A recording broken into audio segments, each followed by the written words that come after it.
2x 3x না আচ্ছা চলাই আলাদা কৰিবা এতিয়া চোৱা 55 শোণিতপুৰ ডিস্ট্ৰিক্টত যেটো 55 নম্বৰ কোৱেশ্চনটো আহিছিল এই কোৱেশ্চনটো কৰাব বিচাৰিছো ত্ৰিভুজৰ নাম আছিল এবিসি আৰু এটা ত্ৰিভুজৰ নাম আছিল ডিএফ আৰু এই বাহু কেইটা দিয়া আছিল এবিসি বাহুটো কি আছিল 2x - 1 আৰু বিসি মানে হ'ব 2x + 2 আৰু এসি মানে আছিল 3 আছিল এটো 3 নহব একচুয়ালি এটো হ'ব লাগিছিল 3x হ'ব লাগিছিল মোৰ মতে আৰু এটো ত্ৰিভুজৰ নাম DEF এটো 18 দিয়া আছিল এটো 3x + 9 দিয়া আছিল আৰু এটো কিমান দিয়া আছিল 6x মানে একচুয়ালি এই কোৱেশ্চনবোৰ সব CBSE পৰা আহিছিল ঠিক আছে CBSE কোৱেশ্চন পেপাৰ হয় তো আমাৰ কি বুলি কৈছিলে যে ত্ৰিভুজ ABC টো সদৃশ বুলি কৈছিল ত্ৰিভুজ কাৰ লগত DF ত্ৰিভুজ ABC টো সদৃশ বুলি কৈছিল ত্ৰিভুজ কাৰ লগত DF যদি সদৃশ হয় আৰু বাহুকেইটাৰ মাপ যদি একা হয় তেতিয়াহলে প্ৰতিটো বাহুৰ মাপ কিমান হ'ব ওলাব লাগে মানে আৰু আমি এটা কথা জানো যেতিয়া ত্ৰিভুজ দুটা সদৃশ হয় তাৰ বাহুবোৰ কি হৈ যায় সমানুপাতিক হয়নে যেতিয়া ত্ৰিভুজ দুটা সদৃশ হয় তাৰ বাহুবোৰ কি হৈ যায় সমানুপাতিক তো লিখিবা ফাৰ্স্ট লিখিবা যেহেতু ত্ৰিভুজ ABC টো সদৃশ কথা পাতিবা ত্ৰিভুজ ABC টো সদৃশ ত্ৰিভুজ কাৰ লগত DF এটো কি আছিল লিখি লোৱা এটো সাইডত কি লিখিবা দিয়া আছে আমাক সদৃশ বুলি কৈ দিছিল যেতিয়া ত্রিভুজ দুটা সদৃশ হয় তাৰ বাহুবোৰ কি হৈ যাব সমানুপাতিক সমানুপাতিক হ'ব কোনটো বাহুৰ লগত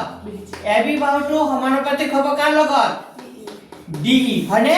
AB টো কাৰ লগত সমানুপাতিক হ'ব DE BC টো কাৰ লগত হ'ব BC বাহুটো সমানুপাতিক হ'ব কাৰ লগত EF হয়নে আৰু এটা বাহুপাতিক হ'ব DF বাহুটো সমানুপাতিক হ'ব সৰি DF নহয় এটো কি হ'ব AC বাহুটো সমানুপাতিক হ'ব কাৰ লগত DF ৰ লগত হ'ব তো মান কেটা বহাই দিয়া মান কেটা বহালে কিমান হয় চোৱা মান কেটা যদি বহাও কিমান হ'ব AB মানে কিমান আছিল 2x - 1 আৰু D মানে কিমান আছিল 18 সমান এটি ইংৰাজী বলা লাগে এটাকে আৰু পিছত BC মানে কিমান আছিল 2x + 2 লিখি যোৱা আৰু EF মানে কিমান আছিল 3x + 9 আৰু AC মানে কিমান আছিল 3x আৰু DF মানে কিমান আছিল 6x এতিয়া এটা কথা মন কৰা এই দুটা কাটাকাটি গৈ আছে নে x কি যাব কাটাকাটি যাব 3 3 দুগুণে কিমান হ'ব 6 তাৰ মানে কি থাকিব 1/2 যেটো 1/2 এতিয়া গুটি কেটা যেটো সমান আমি লিখিব পাৰো এনেকাওটো লিখিব পাৰো কাৰণ নাই 2x - 1/18 = 1/2 বুলিও লিখিব পাৰো কাৰণ এটো লিখিব পাৰো বা এটো লিখিব পাৰো মই প্ৰথমটো লাষ্টটো লিখিম হ'ব হয় কথা পাতি না থাকিবা আজি কথা পাতা ওলাই যোৱা দে আগতে কৈছো ডিফাৰেন্স বৰ্জপূৰণ কৰি দিয়া এতিয়া বৰ্জপূৰণ কৰিলে 2 ৰ লগত পূৰণ হ'ব কিমান 2x - কিমান হ'ব 1 আৰু 1 ৰ লগত 18 কৰিলে কিমান হ'ব 18 তে পূৰণ কৰাচোন পূৰণ কৰিলে কি হয় 2 ৰ লগত 2 কৰিলে 2 দুগুণে কিমান হ'ব 4 মাইনাস 2 এ গুণে কিমান হ'ব 2 ইকুৱেল টু কিমান হ'ব 18 তে 4x টো মই ৰাখিলো 18 আগৰ পৰাই আছে এই -2 টো কমনচন হোফালে গুছি গলে কি হ'ব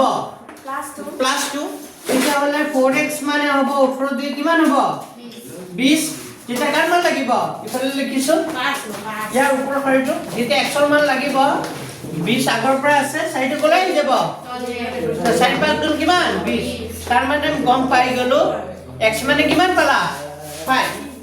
x ৰ মান কিমান পালা 5 এখানে কি বুজি পাইছা x যেতিয়া পাই যাবা তেতিয়া বাকি বাহু কেইটা আমি ওলাব পাৰিম তেতিয়া আমি কি ওলাব পাৰিম সো প্ৰথমতে আমাক দিয়া আছিল ab মানে কিমান আছিল ab মানে কিমান আছিল 2x - কি আছিল 1 তেতিয়া হলে হ'ব 2 * x মানে 5 - 1 তাৰ মানে কিমান হ'ব 5 দুগুণে কিমান হ'ব 10 8 - 1 মানে কিমান হ'ব 9 জানি কি দিছো হ'ব আকৌ ab পিছত কি ওলা মই bc মানে কিমান হ'ব 2x + 2 মানে 2 * 5 + 2 তাৰ 5 দুগুণে 10 10 দুই কিমান হ'ব 10 দুই কিমান হ'ব 12 আৰু ac পালো ac মানে আছিল 3x মানে 3 * 5 3 5 গুণ কিমান হ'ব 15 আকৌ ডি টো দিয়া আছিলে ডি বাউটা আমি জানোৱে ডি কিমান দিয়া আছিলে ইএফ টো লোৱা ইএফ মানে কিমান দিয়া আছিলে কোৱা ইএফ মানে কিমান আছে 3x + 9 3 into x x মানে কিমান দিয়া আছিল x মানে 5 দিয়া আছিল + 9 3 5 15 আৰু 9 কিমান হয় 15 কিমান হয় 24 15 24 হ্যাঁ 15 নোট করে নাও মানে ঠিক আছে তো আমি কি পাই গলো ইয়ে পাই গলো এটা লাগে কি ডিএফ ডিএফ টু লবা ডিএফ কিমান আছে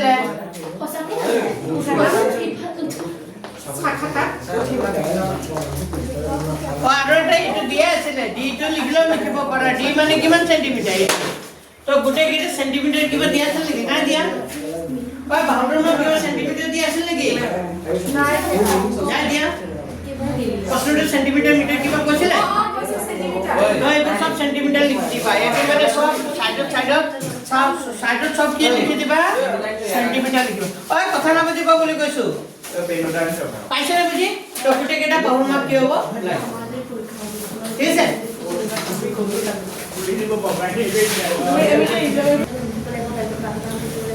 আচ্ছা সো এটা প্রশ্ন আসুন এটা সহজে আসলে ইমান টান নহয় আমাক কৈছে এটা সমান্তর প্রকৃতির 32তম পদটো 12তম পদতকৈ দুগুণ 12তম পদৰ দুগুণ বুজি পাইছে না মানে 32 নম্বৰ যেটো 32তম যেটো পদ 12তম পদৰ কি হৈ যায় দুগুণ হয় বুলি কৈছে তেতিয়া আমাৰ প্ৰমাণ কৰিব লাগে 70তম পদটো 31তম পদৰ কি হৈ যায় দুগুণ এইটো দেখোন উল্টাকে আছে এটা প্ৰশ্নটো ভুলকে আছে ইংলিশত ঠিকই আছে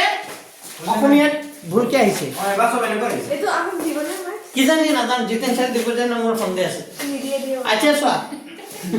এইটো চোৱা এটা সমান্তৰ প্ৰকৃতি 32তম পদটো 32তম পদ মানে কি হ'ব এ কি হ'ব 32 12তম পদ হলে কি হ'ব 12তম পদ হলে কি হ'ব মানে এপিনে শুনা ওই মাসি বুজাইছো না আমাক কৈছে যে 32তম পদটো 12তম যেটো পদ তাৰ কি কৈছে দুগুণ ইনটু দুগুণ হলে গুণ মানে কি পূৰণ ইনটু কি হ'ব 2 তাৰ আগত এটা কি লগাই দিলো 2 মানে ইয়াৰ দুগুণ 12তম পদৰ কি হৈ গৈছে দুগুণ মানে 32তম যেটো পদ 12তম পদৰ কি হৈ যায় দুগুণ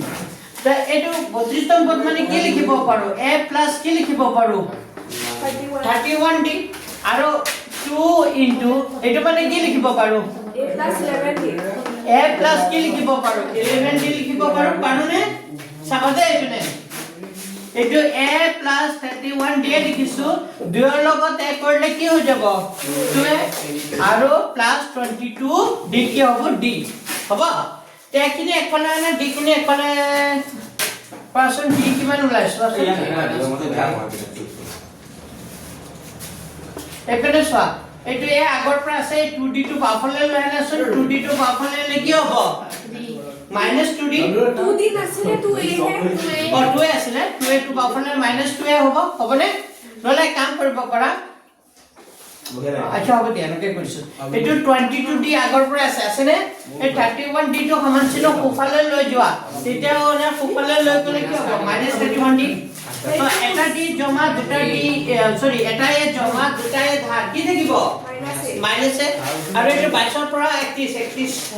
31 ৰ পৰা 22 গুছি লিখিবা 9 কিমান হ'ব মাইনাস কিমান হ'ব 90 মাইনাস মাইনাস গছে কাটি দিলা তে এ মানে কি পালা 90 এ মানে 90 এটো কেনে নম্বৰ কথা এক নম্বৰ কথা হয়নে এতিয়া আমাৰ প্ৰমাণ কৰিব লাগে যে 70তম পদটো 31তম পদৰ কি হৈ যায় দুগুণ তো আমাৰ প্ৰমাণ কৰিব লাগে হয়নে নাই তো আমি এক কাম কৰো 70তম পদটো কি হ'ব 70তম পদটো লোৱাচোন 70তম পদ মানে কি হ'ব a70 মানে কি হয় চোৱা a প্লাস কিমান হ'ব 69d তে মানে আমি জানো a মানে কি লিখিব পাৰো 90 plus 69d তেতিয়া হলে 69 আৰু 9 plus কৰিলে কিমান হয় 78d তার মানে 78 কি হ'ব d তাহলে 31তম পদ বুলি ক'লে a31 মানে a প্লাস কি হ'ব 30d a31 মানে a plus 30d a মানে আমি জানো এ মানে কিমান আছিলে 9 9d plus 30d তাৰ মানে কিমান হ'ব 39d হয়নে নাই তো এটাকে হ'ল না নাই যে এই যে এতিয়া 70তম পদটো চোৱা এই 31তম পদৰ কি হৈ গ'ল দুগুণ মানে আমি গম পালো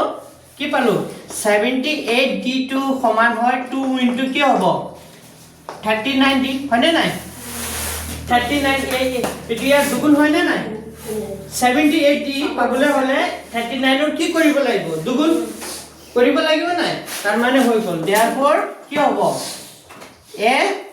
70 সমান হয় 2 ইনটু a 31 proof বুজি পাইছেন নাই তাৰ মানে এতিয়া চোৱা 70তম পদটো 61তম পদৰ কি হৈ গ'ল দুগুণ হ'ল না নাই বা এইটো আগত লিখি এইটো পিছতো লিখিব পাৰা আমি এইটো পালো 78d টো সমান হয় 2 ইনটু 31d তাৰ মানে এইটো মানে এইটো মানে এইটো এইটো মানে এইটো proof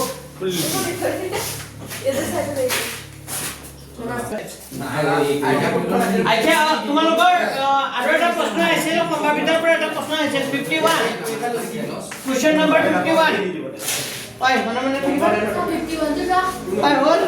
সামেল আচ্ছা প্ৰশ্নটো পঢ়া কি আছিল এটা বাকচৰ পৰা জাতিচিৰভাৱে নীলা মাৰ্বল পোৱাৰ সম্ভাৱিতা এটা কিতাপত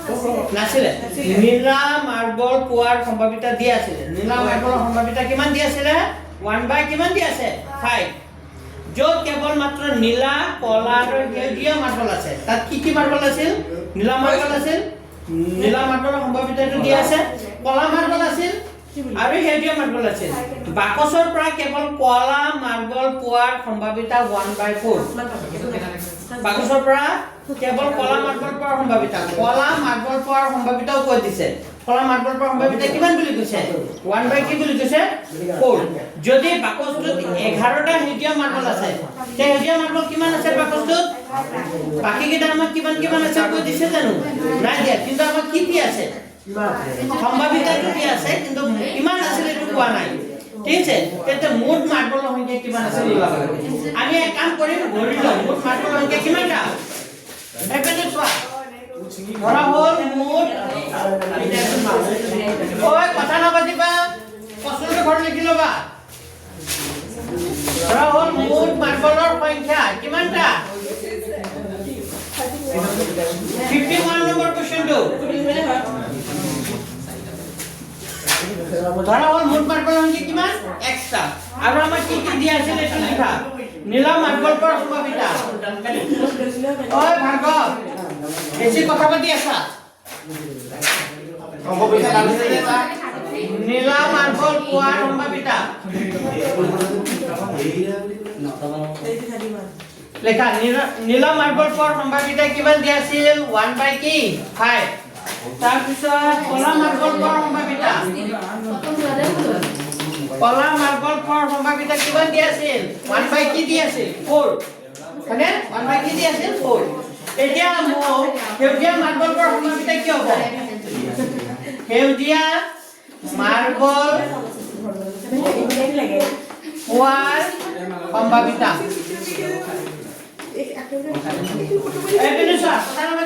সেউজীয়া মাৰ্বল পোৱাৰ সম্ভাৱিতা আমি জানো এটা ঘটনাৰ যিমান কেইটা সম্ভাৱিতা মানে সম্ভাৱিতা নোলাক কিয় গোটেই কেইটাৰ সমষ্টি মানে গোটেই কেইটা যোগ কৰিলে কিমান ওলায় 1 এইটো নীলা মাৰ্বল পোৱাৰ সম্ভাৱিতা ইমান কলা মাৰ্বল পোৱাৰ সম্ভাৱিতা ইমান সেউজীয়া মাৰ্বল পোৱাৰ সম্ভাৱিতা কিবা এটা ওলাব নাই এই গোটেই কেইটা সম্ভাৱিতা যোগ কৰিলে কিমান হ'ব তাৰ এনসাৰটো কিমান ওলাব মানটো কিমান ওলায় 1 তে এতিয়া সেউজীয়া দুটাৰ সম্ভাৱিতা দিয়া আছে দুটাৰ সম্ভাৱিতা দিয়া আছে এটা আৰু সেউজীয়া মাৰ্বল পোৱাৰ সম্ভাৱিতা পাবলৈ হলে এই 1 ৰ পৰা কি কৰি দিব লাগিব এই দুটা সম্ভাৱিতা কি কৰি দিব লাগিব মাইনাস কিয় 1 ৰ পৰা মাইনাস কৰিলো আমি জানো এটা ঘটনাৰ সকলো সম্ভাৱিতাৰ সমষ্টি কিমান হয় 1 হয় এটা প্ৰাথমিক ঘটনাৰ সকলো সম্ভাৱিতাৰ সমষ্টি কিমান হয় 1 আমি এটা শৰ্ত পাইছিলো মানে সম্ভাৱিতা যিমানেই মিলাও কিমান হ'ব 1 এটোৱে হয় 830 আহিব 830 আইডিয়া এবেনে চোৱা 4 আৰু 5 ৰ লহব কিমান হ'ব ভাৰ্গৱে কোৱাচোন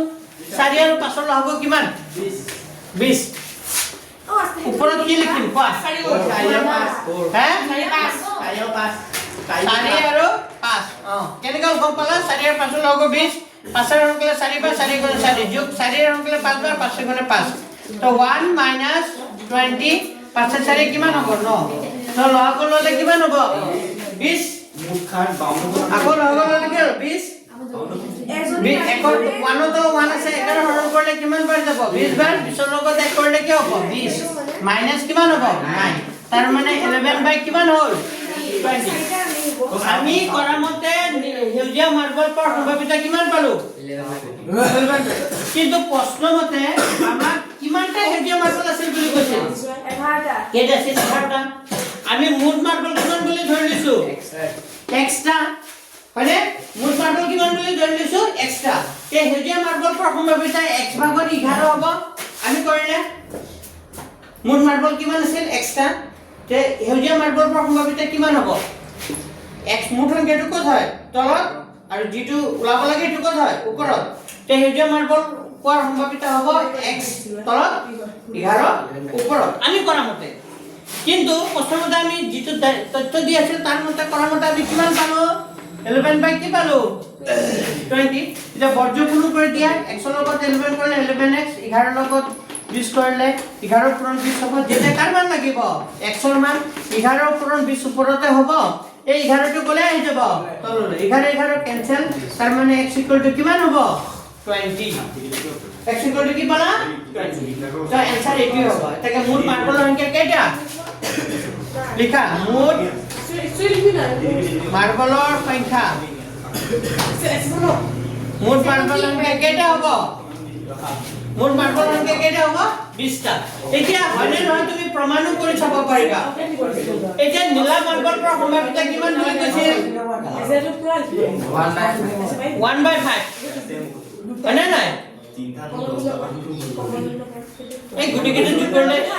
1/5 তুমি গাঁৱত কিবা মানে এটা নালাগে এটো লিখিলে হ'ল এটো আৰু প্ৰমাণ কৰি দেখাব নালাগে এটাকে মুঠ মাৰ্বল সংখ্যা কেইটা হ'ব 20টা এটো আচ্ছা চাই যোৱা উদাহৰণ 15 পেজ নম্বৰ কিমান 234 পেজ নম্বৰ হ'ল পেজ নম্বৰ 2 কৈ দিছো পেজ নম্বৰ 234 উদাহৰণ 15 খুব দৰকাৰী অংক আহিব পাৰে চোৱা ইয়াত আমাৰ এটা হিন্স দি দিছে কেতিয়াবা দিবও পাৰে বা নিদিবও পাৰে তো এইটো দিলে মানে কি হ'ব তোমালোক ভুল লগাবৰ কাৰণে এইটোৰ সহায় লৈ মানে অংকটো কৰিব লাগিব ইয়াত দি আছিল sec স্কয়াৰ থিটা কি দি আছিল 1 tan স্কয়াৰ থিটাৰ এই অভিক্ষেপটোৰ সহায়ত প্ৰমাণ কৰা যে এইটো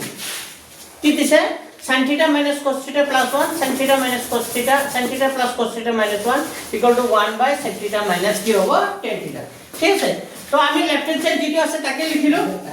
তো তুমি এক কাম কৰিব লাগিব এটো sin আছে নে তুমি cos theta ৰে সবকে কি কৰি দিবা হৰণ কৰি দিবা আৰু যদি কেতিয়াবা যদি cos থাকে তুমি sin ৰে সবকে কি কৰিবা হৰণ কৰিবা যেনেকে মই তোমালোকৰ কিতাপৰ এই অংক কৰিছিলো এইটো মনত আছে নে এই যে 3 নম্বৰ অংকটো tan theta মানে sin theta বাই কি কৰিছিলো cos theta কৰিছিলো মনত আছে মানে এই কেনেকা অংকটো এই কেনেকাই কৰিব লাগিব এবেনে চোৱা তো sin theta আছে তুমি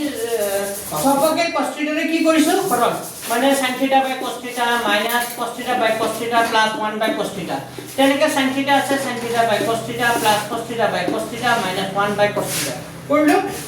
পিছৰ এইটো sin theta বাই cos theta মানে কি হৈ যায় tan theta minus cos theta বাই cos theta মানে কাটা কাটি যাব কি হ'ব 1 হ'ব plus 1 বাই cos theta মানে কি হ'ব sec theta তলতো হেই থাকে sin theta by cos theta মানে কি হ'ব tan theta plus cos কাটা গল 1 by cos sec theta এখানে বুঝি পাইছা পিছৰ হাইটো কি কৰিছো এই tan theta আৰু sec theta যেটো প্লাসত আছে দুটা মই কি কৰিছো প্লাস কৰি ব্ৰ্যাকেটৰ ভিতৰত লিখিলো মাইনাস কি লিখিলো 1 ইয়াতো ঠিক তেনেকা কৰি লৈছো মই নকৰিলো কথা নাই tan theta sec theta plus 1 টো মই সেট কৰি দিছো হ'ব তোমালোকে বুজি পাইছা কাৰো ডাউট আছে ঠিক আছে পিছৰ হাইটো কি কৰিছো ইয়াত যিখিনি কথা আছে লিখিন কথা লিখিছো তাৰ পিছত তুমি ইয়াত তুমি অলপ মনত ৰাখিব লাগিব তুমি এক কাম কৰিব লাগিব tan theta sec theta ৰে দুই পক্ষ কি কৰি দিব লাগিব পূৰণ কৰি দিব পূৰণ দুই ফালে ওপৰতো পূৰণ কৰিছো তলতো কি কৰিছো পূৰণ এতিয়া এইখিনি তোমালোকে বুজিব লাগিব ইয়াৰ লগত যদি এইটো পূৰণ হ'ব ইয়াৰ লগত যদি এইটো পূৰণ হ'ব তাৰ মানে এইটো এ বুলি এই গোটেইখিনি তুমি এ বুলি ভাবা এইটো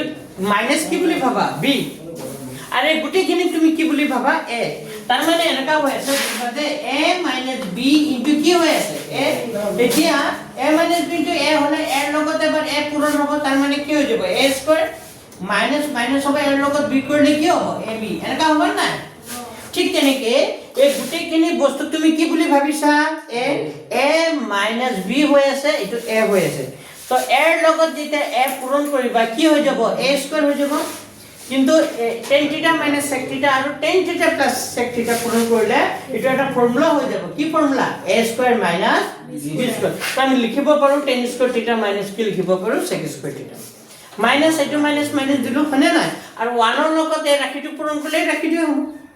বুজি পাইছা আৰু তলত যি আছিল তাকে লিখি দিও তলৰ ইকু চেঞ্জ কৰা খালি ওপৰ সাইডটো চেঞ্জ কৰিছা এতিয়া এইটো জানিব লাগিব tan স্কয়ার θ - sec স্কয়ার θ মানে কিমান হয় -1 কেনেকৈ হয় মই দেখা দিছো আমাৰ এই যে অফাৰটো দিয়া আছিল মনত আছে নে আমাক অফাৰটো দিয়া আছিল যে sec স্কয়ার θ কি দিয়া আছিল 1 প্লাস কি দিয়া আছিল tan স্কয়ার θ দিয়া আছিল না তে এই 1 টো খুপলৰ পৰা বাফালে আনিলে কি হৈ যাব -1 আৰু খুপলে কি আছে এটো tan স্কয়ার আছে নাই এই sec স্কয়ার টো সমান চিহ্ন খুপলে গুচি গলে -sec স্কয়ার θ তাৰ মানে এই কথাটো তোমালোকে মোক জানা নাই তোমালোকে সাইডত লিখি লবা লাগে হ'ব লিখি লোৱা তোমালোকে সাইডত লিখি লোৱা এই যে -1 যে হৈ গল কোৰ পৰা -1 টো কি গল এইটো এইটো লাইন লিখছে নহয় এইটো লাইনৰ সাইডত লিখিবা এইটো লিখা sec স্কয়ার θ সমান 1 প্লাস কি লিখিবা tan স্কয়ার θ পিছত 1 টো কোপৰৰ পৰা বাওঁফালে আনিবা কি হৈ যাব -1 হ'ব সমান দিবা tan স্কয়ার θ লিখিবা এই sec স্কয়ার θ টো সমান চিহ্ন কোপফালে লৈ গলো -sec স্কয়ার θ ঠিক আছে তাৰ মানে আমি গম পালো -1 কি পালো tan স্কয়ার θ কি পালো sec স্কয়ার পালা বুজি তো এটো সাইডত লিখি দিবা হল তো ইয়াৰ জায়গাত আমি কি পালো -1 এটো মাইনাস মাইনাস আছে নাই মাইনাস কি হৈ যাব tan θ আৰু মাইনাসে কি হৈ যাব প্লাস কি হৈ যাব sec θ আৰু তলত যি আছে তাকে লিখি দিছো হবনে পিছৰ সাইডত এক কাম কৰিছো তলত যি আছে তাকে লিখিছো ওপৰত এই তলৰটোৰ লগত এই ৰাখিটো মই মিলাই লিখিছো কাটাকাটি কৰিবৰ কাৰণে তাগত মই কি কমন আনিলো মাইনাস আৰু তলত যি আছে তাকে লিখিছো এতিয়া চাবা মাইনাসৰ লগত tan θ কৰিলে -tan θ হৈ যাব আৰু মাইনাসে কি হৈ যাব প্লাস sec θ হৈ যাব আৰু প্লাসে মাইনাসে -1 হ'ব কিবা বেছি লিখিলো নেকি নাই -1 টো কমন আনাৰ লগে লগে এইখিনি তলত যেনেকা আছে ওপৰতে তেনেকা হৈ যাব তো এই এনেকা কিয় লিখিলো এনেকে কিয় লিখিলো এইখিনি কাটাকাটি যাব ইয়াত এইখিনি কি যাবলে কাটাকাটি যাব তাৰ মানে এতিয়া তলত আমাৰ কি থাকিল সোৱা তলত আমাৰ কি থাকিল তলত থাকিল tan θ মাইনাস কি থাকিল sec θ আৰু ওপৰত কি থাকিল কাটাকাটি গুছি গল মানে কি থাকিল 1 তাৰ ওপৰত থাকিল -1 মাইনাস এটা আছে নহয় এটো কি থাকিল -1 কিন্তু প্ৰমাণত আমাৰ -1 বুলি প্ৰমাণ কৰিব দিছে জানো নাই দিয়া তো এক কাম কৰিব লাগিব এই মাইনাস টো কি কৰিব লাগিব প্লাস তো মাইনাস টো প্লাস কৰিবৰ কাৰণে -1 এৰে সবকে কি কৰি দি পূৰণ তো -1 এৰ পূৰণ কৰিলে ওপৰৰ -1 টো কি হৈ যাব প্লাস ওপৰত যে পূৰণ কৰিব তলত কৰিব লাগিব তলত পূৰণ কৰিলে প্লাস tan θ টো কি হৈ যাব মাইনাস আৰু -sec θ টো কি হ'ব প্লাস তো -sec θ টো এটা প্লাস sec θ হ'ব আৰু এটো কি হ'ব প্লাস tan θ টো কি হ'ব -tan θ আৰু এটো কি হৈ গল tan θ ওই বুজি পাইছে নে অলপ অলপ পানি মানে ওই ধামালি কৰি আছে কিন্তু মই কিবা বুজাই আছো ইম্পৰ্টেন্ট কথা এটা এটো মাইনাস টু প্লাস কে ধৰিব পাৰিছে এতিয়া নাই পাৰা ইয়া মই বুজাই থাকোতে মন দিয়া নাই এই -1 এৰ দুই পক্ষ কি কৰি দিছো পূৰণ -1 পূৰণ কৰিলে মাইনাসে কি হ'ব প্লাস আৰু প্লাস tan θ টো কি হৈ যাব মাইনাস আৰু মাইনাস টো কি হৈ যাব প্লাস -1 এৰ পূৰণ কৰা দেখুৱা নাই দেখাব দেখুৱা নাই -1 এৰ পূৰণ কৰিলে কি হয় খালি একেই থাকে খালি চিহ্নখিনি কি হয় বদলি যায় প্লাস টু মাইনাস হৈ যায় মাইনাস টু প্লাস টু